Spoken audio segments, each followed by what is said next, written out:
y a quand même un truc qui divise la population en deux aujourd'hui en France, c'est le réveil. Le réveil.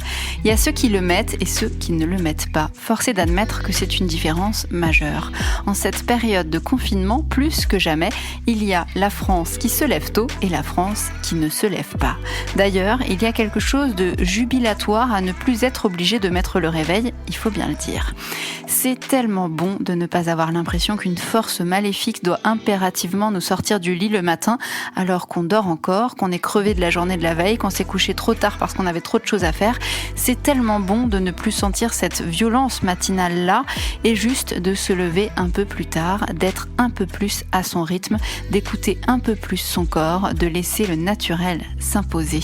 Et parfois de le mettre, le réveil, histoire de ne pas complètement lâcher la rampe, mais en se laissant une petite marge de manœuvre, un temps de latence, un répit. C'est tellement bon ça. Ça fait vraiment partie des petits plaisirs du confinement. Il n'y en a pas beaucoup, mais celui-là, il est franchement pas mal. Sauf qu'en réalité, on ne peut pas en parler parce que clairement, par rapport à ceux qui se lèvent, c'est la honte.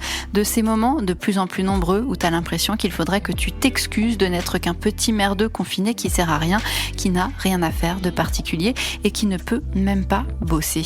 L'autre jour, je regardais les mains de mon boulanger et je me disais, rien que pour ça, lui et moi, on ne vit pas la même chose en ce moment.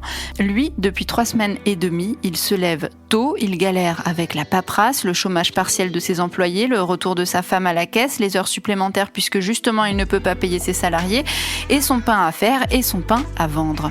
Moi, pendant ce temps-là, j'attends. Si mon réveil ne sonne pas, ça ne pose de problème à personne. Personne ne m'attend, mais moi, j'attends. J'en profite honteusement, d'ailleurs, j'attends juste que ça passe.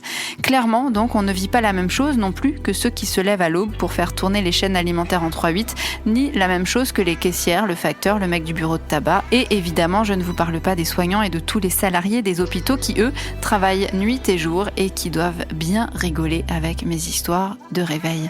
Donc, c'est bien ce que je vous dis, on est coupé en deux, ceux qui se lèvent et ceux qui ne se lèvent pas, et quelque chose me dit que les premiers pourraient bien vite à terme en vouloir aux seconds, que ça nous diviserait encore plus, mais qu'il faut pourtant qu'on reste solidaires, quel que soit le statut dans lequel on a été bloqué dans ce confinement, un peu comme dans les jeux des enfants loup glacé, on a été figé dans le confinement d'un coup, comme ça.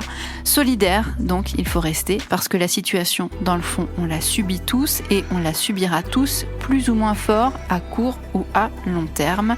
Alors, les moindres petits plaisirs à prendre dans le présent, ici et maintenant, il faut les prendre sans hésiter.